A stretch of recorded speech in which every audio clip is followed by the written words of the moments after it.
Très ravi de vous retrouver, mesdames et messieurs. Bonsoir et bienvenue dans ce flash d'information sur Bamako News TV. Nous ouvrons ce flash d'information par l'actualité nationale. Dans le cadre de la lutte contre le terrorisme et la criminalité, les forces de sécurité maliennes ont mené plusieurs opérations réussies dans diverses régions du pays.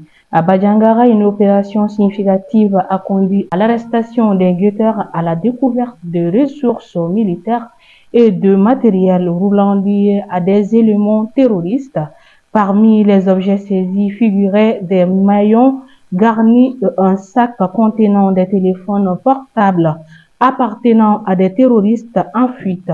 Au cercle de Tessit, les forces armées ont neutralisé un autre guetteur et récupéré deux motos, un pistolet, mitrailleur, deux chargeurs, une radio et un sac de médicaments.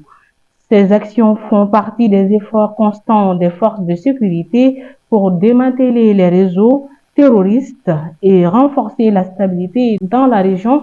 Dans le secteur de Gao, une autre opération a eu lieu lorsque des militaires ont échangé des tirs avec des braqueurs sur la route nationale 16 reliant Sévaré à Gao.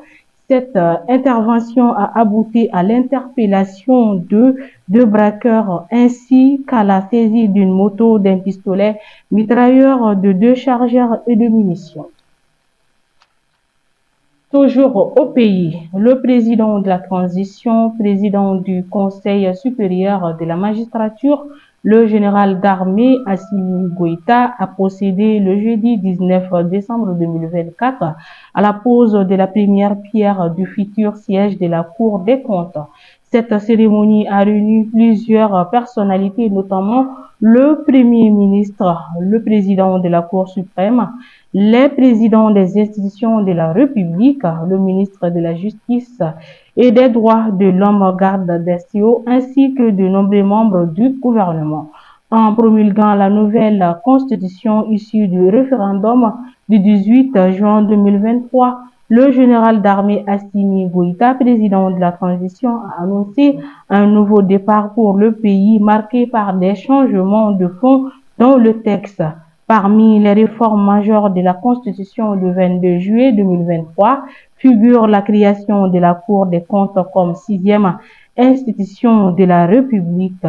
Moins d'un an plus tard, pour opérationnaliser cette nouvelle institution, le président de la transition, le général Assimi Goïta, a lancé la construction du siège de la Cour des comptes.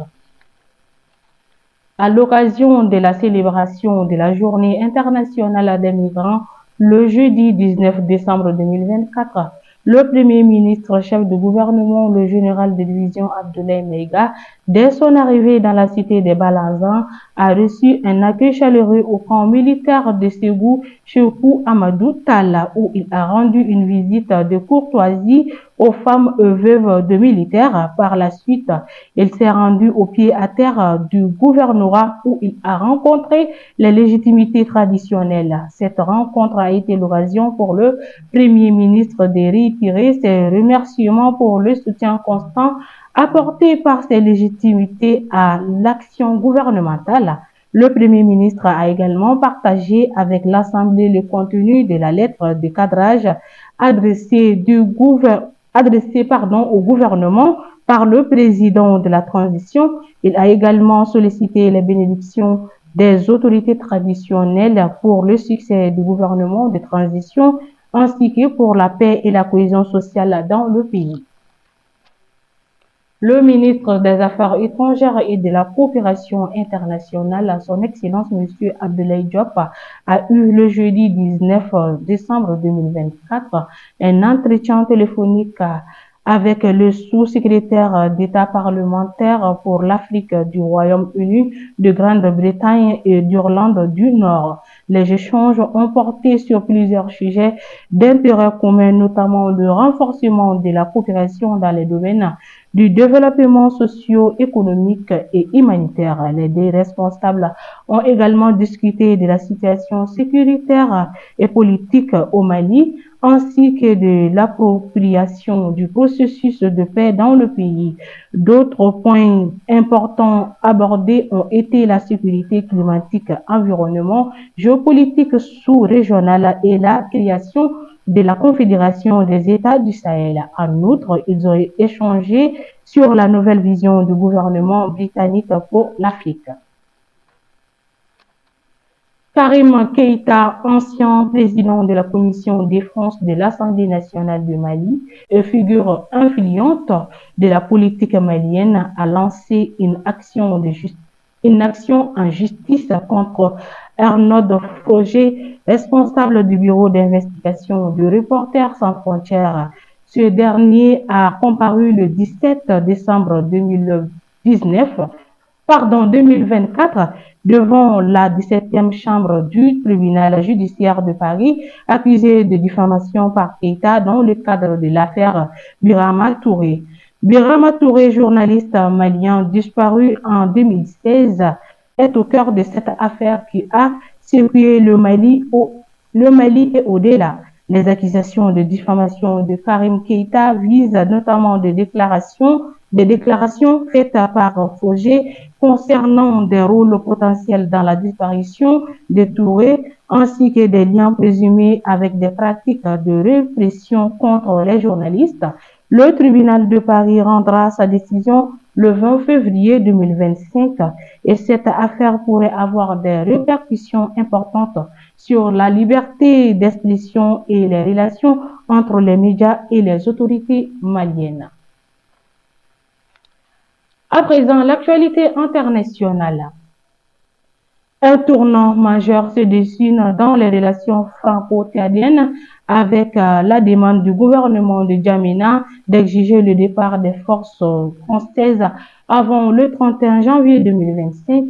Cette exigence révélée par des sources françaises et tchadiennes intervient 3 semaines après l'annulation des accords de défense et de coopération militaire entre les deux pays. Les responsables militaires français jugent cette échéance irréaliste, soulignant la complexité logistique du retrait de 1000 soldats et de leur matériel en seulement 7 semaines. Cette demande semble renforcer les pressions exercées par le pouvoir tchadien sur la France, intensifiant les sentiments anti-français croissants dans le pays. Malgré ces tensions, les discussions entre les deux parties continuent dans un climat jugé productif par les interlocuteurs. Les autorités tchadiennes ont rejeté une première proposition de retrait s'étendant jusqu'en mars, estimant qu'elle était trop prolongée.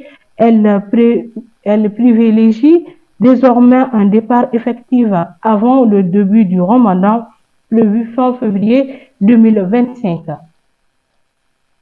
Face à l'aggravation de la situation humanitaire au Burkina Faso, le Fonds humanitaire régional de l'ONU pour l'Afrique de l'Ouest et du Centre a annoncé le jeudi 19 décembre 2024 le déblocage de 14 millions de dollars américains pour répondre aux besoins urgents des populations les plus vulnérables. Cette décision intervient dans un contexte où les besoins humanitaires continuent d'augmenter alors que les financements internationaux diminuent. Selon Carole Flore, coordinatrice humanitaire de l'ONU pour le Burkina Faso, cette allocation reflète un engagement collectif pour répondre aux priorités identifiées dans le plan de réponse humanitaire 2024, tout en optimisant les ressources disponibles.